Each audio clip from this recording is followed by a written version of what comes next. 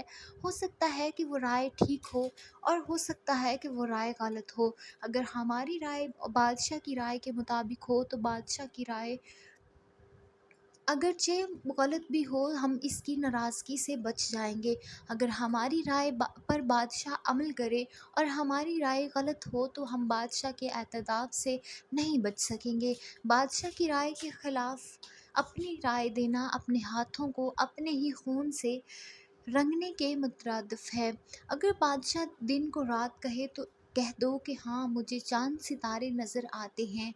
تو ناظرین، آپ لوگوں سے گزارش ہے کہ اسلام سیکھیں چینل کو سبسکرائب کرنا نہ بھولیں، تاکہ آپ لوگوں کو اسی طرح کی سبق آموز کہانیاں اور اسلامک واقعات سننے کو ملتے رہیں۔ اللہ حافظ۔